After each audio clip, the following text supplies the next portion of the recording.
Before dawn, while all of Paris was still fast asleep, thousands of secret sealed letters were opened simultaneously across all of France. This was the army that once struck terror into the entire Middle East, the wealthiest bank in Europe, the untouchable warriors of God. In a single night, the King of France ordered the complete annihilation of the Knights Templar, igniting a curse that would haunt all of Europe. After the First Crusade, thousands of pilgrims poured into Jerusalem, but the road to the Holy Land was soaked in blood.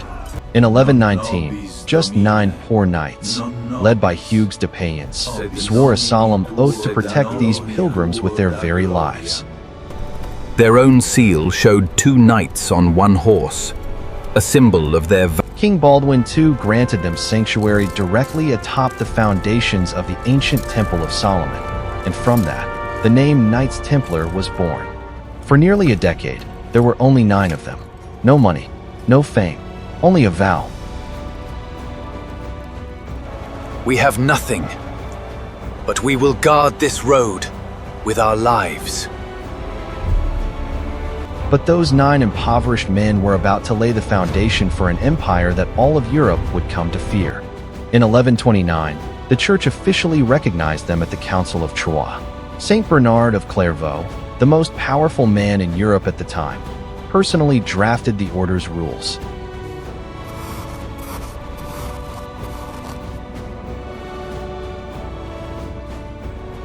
The white mantle with the red cross was born, a symbol that would soon strike terror into the hearts of their enemies.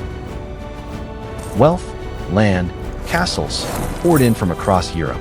Within a few decades, 9 poor knights controlled over 9,000 estates spanning the entire continent. They were not just monks. They were the most ruthlessly trained war machines of the Middle Ages. But what truly made them terrifying was not just their swords and spears. Look at this map of power. This was no ordinary religious order. This was the first multinational corporation in human history.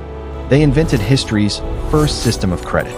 You deposit gold in Paris and withdraw the exact amount in Jerusalem, using nothing more than an encrypted letter. Their vault in Paris became the safest treasury in Europe, where kings themselves stored their fortunes and fell into debt. And one of their biggest debtors was King Philip IV of France himself. They owned their own naval fleet, operated under their own tax exemptions, and answered to their own laws. They obeyed only one authority, the Pope, an organization wealthier than a kingdom, stronger than an army, and accountable to no king. That was precisely what kept Philip IV awake at night. In 1177, at Montgisard, just 500 Knights Templar alongside the leper King Baldwin IV faced Saladin's massive army of 26,000.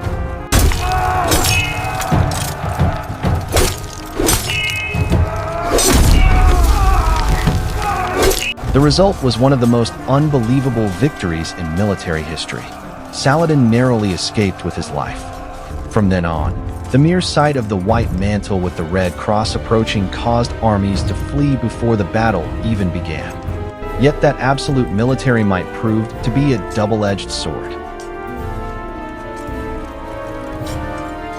Because in 1291, at the Siege of Acre, the last Christian stronghold in the Holy Land, they would pay the ultimate price.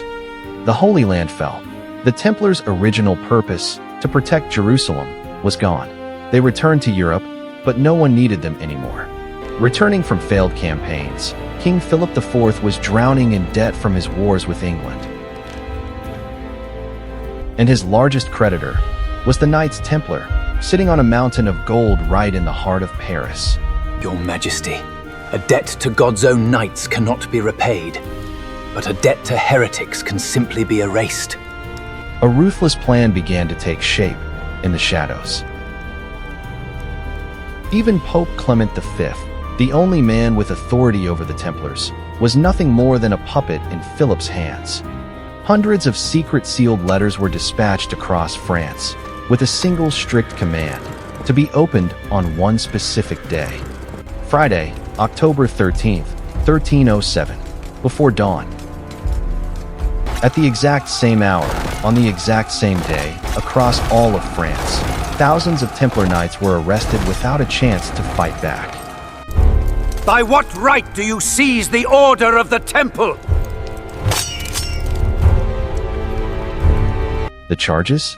Worshipping idols, desecrating the cross, and heresy. All of them, as history would later prove, were fabricated lies. In a matter of hours, the most powerful organization in Europe completely collapsed. To extract confessions, the Inquisition resorted to brutal torture. In unbearable agony, many knights signed confessions to crimes they never committed.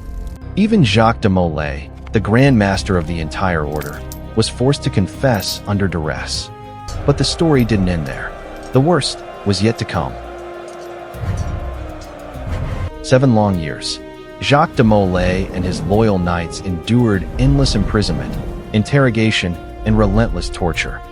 When brought before public tribunals, many knights recanted their forced confessions, proclaiming their absolute innocence. Yet under the Inquisition law of the time, recanting meant being deemed a relapsed heretic, and the sole punishment was death at the stake. In 1312, bowed under pressure from Philip IV, Pope Clement V officially dissolved the Knights Templar, ending nearly 200 years of history. Most of their colossal wealth was confiscated. A portion went to the Knights Hospitaller, but the lion's share fell into the hands of King Philip IV himself. After 7 brutal years, Jacques de Molay awaited only one final thing: his ultimate sentence. March 18, 1314, the final chapter was about to be written. Before a silent crowd, the last Grand Master of the Knights Templar walked toward the stake.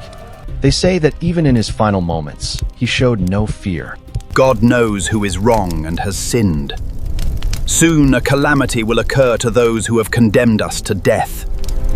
On March 18, 1314, Jacques de Molay perished in the flames, leaving behind a curse that would send chills through all of Europe. Less than a month later, Pope Clement V died suddenly of a mysterious illness.